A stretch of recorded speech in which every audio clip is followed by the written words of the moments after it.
Welcome back. This is Chapter 1, Part 2. In this video, we're going to talk about different models for understanding how to study and conceptualize and theorize mass communication. Now, the linear model of understanding mass communication has certain assumptions that at some point in history were true to a certain degree. All right? So the linear model suggests that the information that an audience receives is spoon-fed to them, and that as an audience member, we only get to see, hear, and read what a media company decides we should see, hear, or read.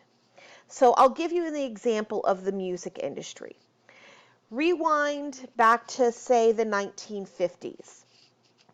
If you were a young artist, you were constantly having to face gatekeepers. A gatekeeper is a person who decides whether or not you should be seen, heard, or read.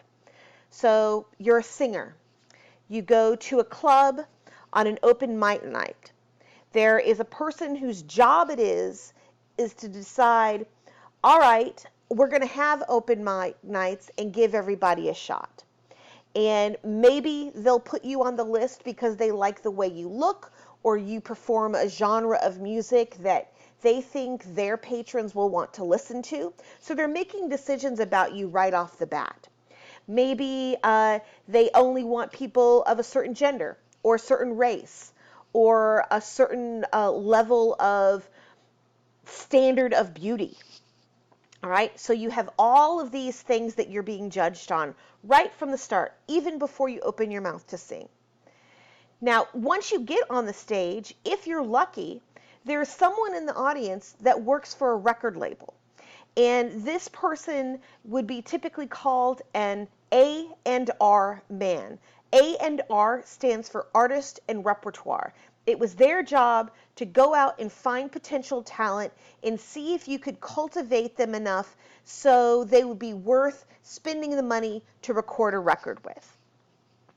If you perform on the right night and an A&R man from a label that supports the type of music you perform hears you and decides they like your look, they decide you're marketable, or they decide that you're someone that they can craft into an image that they can sell, then eventually they'll get you meetings with executives. You will be sent out on tour. You will be working for next to no money.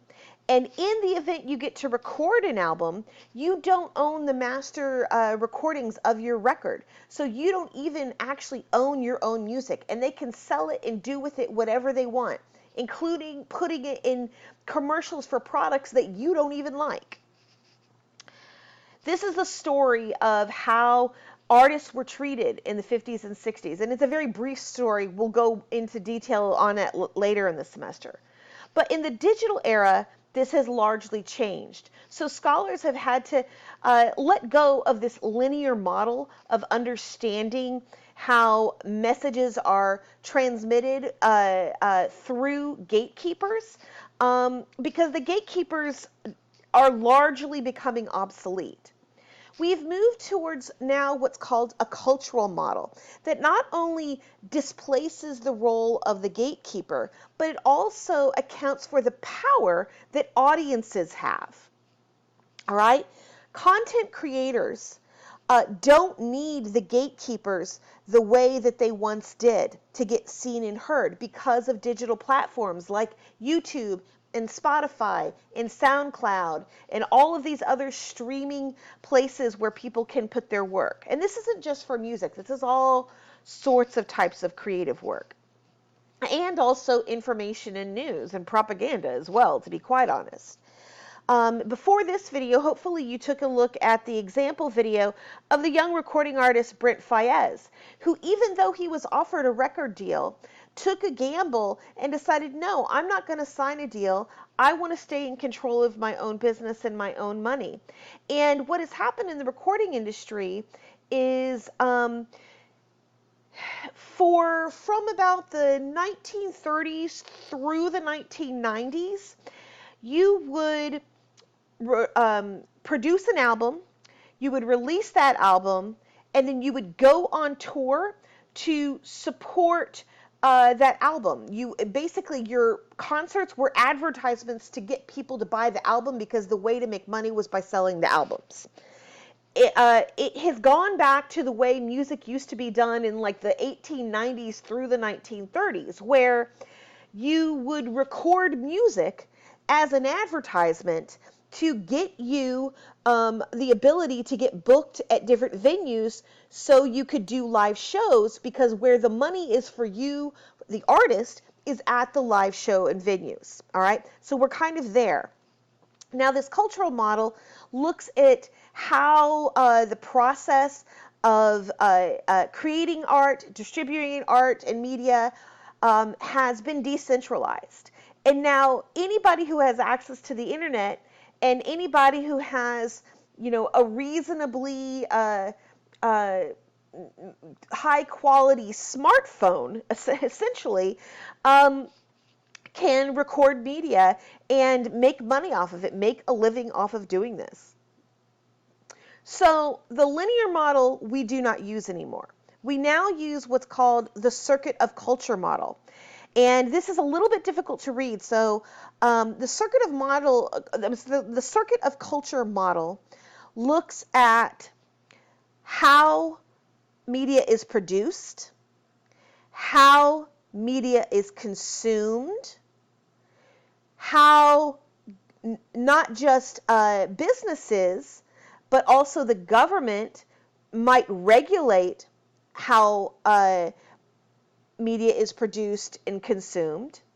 It also looks at who are the people who get to make the media, who are the people behind the scenes, and also who are the people, what is the identity of the people who are consuming the media. And then finally, representation. Who is made visible within that media? Whose stories are being told? Who is included?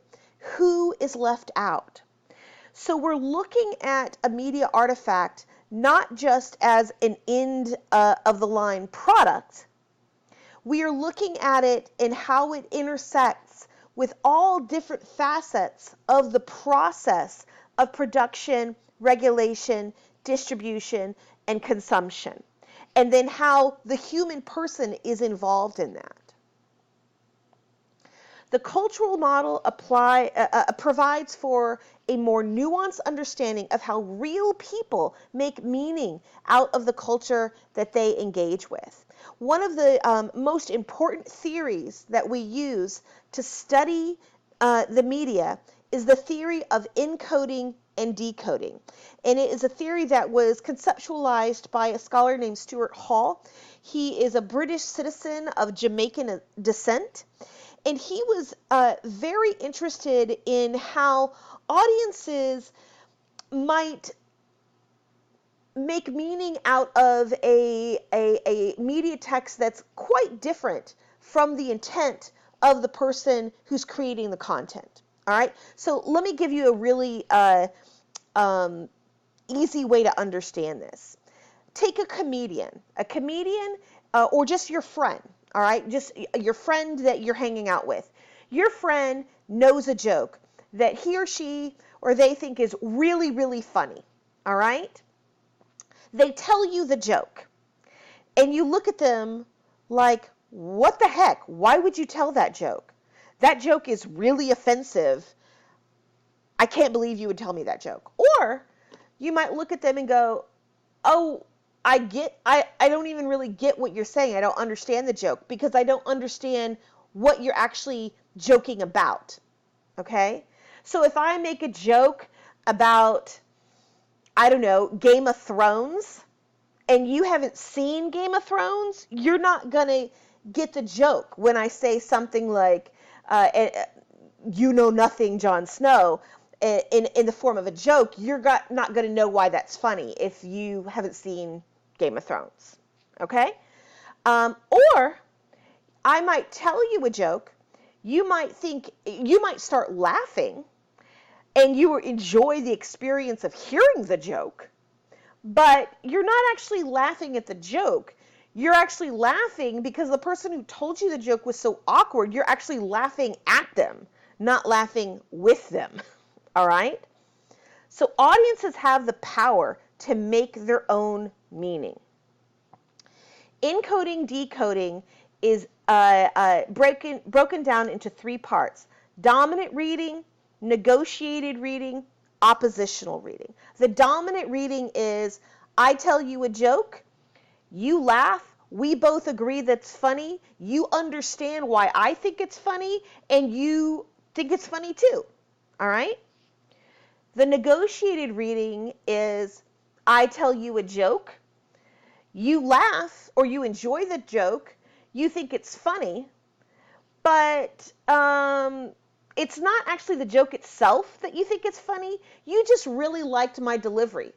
Or maybe you just really liked how I got really tickled at myself telling the joke and I kept laughing the whole time I was telling it, and you were enjoying the process of me telling the joke.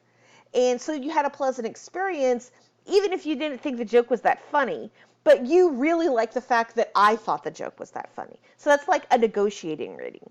An oppositional reading is I tell a joke, that I think is funny because it's based on my life experience. All right.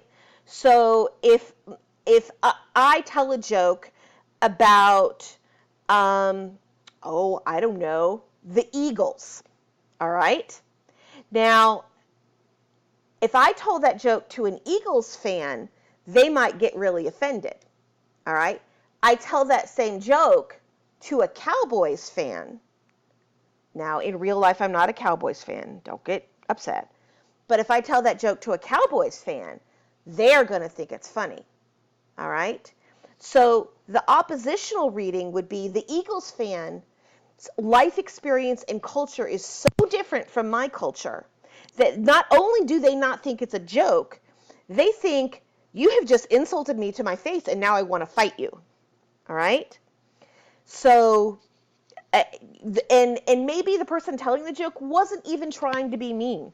They just thought it was a silly joke about the Eagles. All right? They were trying to be funny. They were not trying to start a fight. All right? But that person who heard it, oppositional reading. So hopefully that helps you understand it a little bit. The point of all this is that just because a content creator wants you to understand media in a specific way doesn't mean you will.